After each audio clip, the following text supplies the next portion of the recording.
बहुत समय पहले एक सुंदर और समृद्ध राज्य में एक महान राजा का शासन था।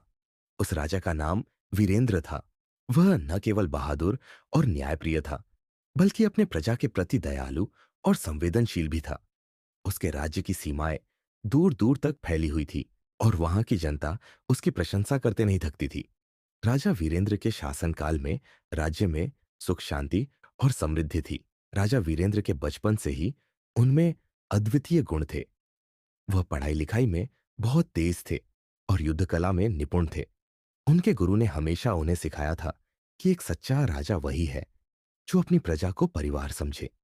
यही कारण था कि जब वीरेंद्र राजा बने तो उन्होंने अपने राज्य के हर नागरिक को अपना कर्तव्य समझकर सेवा की। एक बार राजा ने अपने दरबार में ऐलान किया कि वह राज्य के हर कोने में घूमकर जनता की समस्याएं स्वयं सुनेंगे। उनके मंत्रियों ने यह सुनकर उन्हें मना करने की कोशिश की, लेकिन राजा ने कहा, यदि मैं अपनी प्रजा के कष्ट नहीं जानूंगा तो मैं एक सच्चा राजा कैसे कहलाऊंगा। वीरेंद्र ने अपनी यात्रा प्रारंभ की। वह साधारण कपड़ों में बिना किसी तामझाम के गांव गांव घूमने लगे।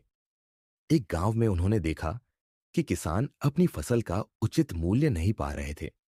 उन्होंने तुरंत ही आदेश दिया कि हर गांव में बाजार लगाए जाए, जहां किसान अपनी फसल को उचित दाम पर बेच सके। दूसरे गांव में उन्होंने देखा कि पानी की भारी समस्या थी। वहां के लोग कुओं से गंदा पानी पीने को मजबूर थे। राजा ने तुरंत ही वहां एक बड़ा तालाब खुदवाने का आदेश दिया। इसके बाद उन्होंने सुनिश्चित किया कि हर गांव में स्वच्छ जल पहुंचाने की व्यवस्था हो। राजा वीरेंद्र की प्रसिद्धि चारों ओर फैलने लगी, लेकिन उनकी महानता से कुछ पड़ोसी राजा ईर्ष्या करने लगे।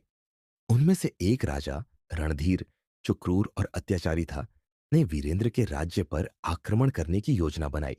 उसने सोचा कि वीरेंद्र की दयालुता उनकी कमजोरी है और वह इस अवसर का लाभ उठाकर उनका राज्य छीन लेगा। जब राजा वीरेंद्र को रणधीर की योजना का पता चला तो उन्होंने अपने सैनिकों को तैयार रहने का आदेश दिया, लेकिन उन्होंने पहले शांति का प्रस्ताव भेजा क्योंकि वह रक्तपात से बचना चाहते थे। रणधीर ने इस प्रस्ताव को ठुकरा दिया और युद्ध छेड़ दिया।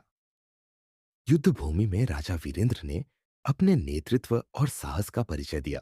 वह अपने सैनिकों के साथ कंधे से कंधा मिलाकर लड़े।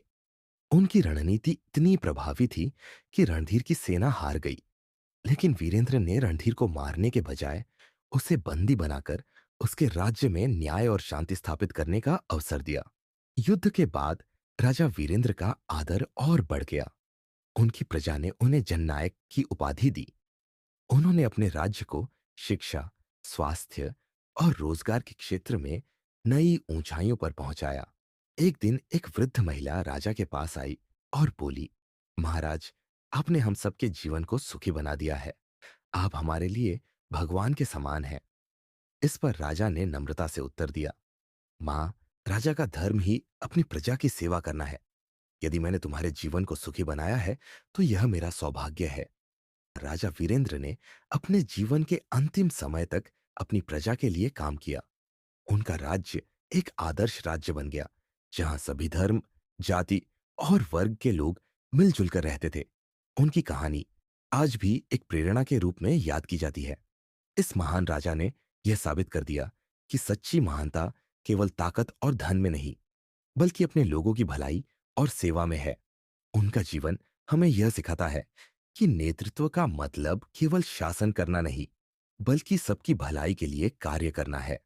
इस प्रकार राजा वीरेंद्र की कहानी हमें हमेशा यह याद दिलाती है कि सच्चा राजा वही होता है जो अपनी प्रजा के दिलों में बसता है।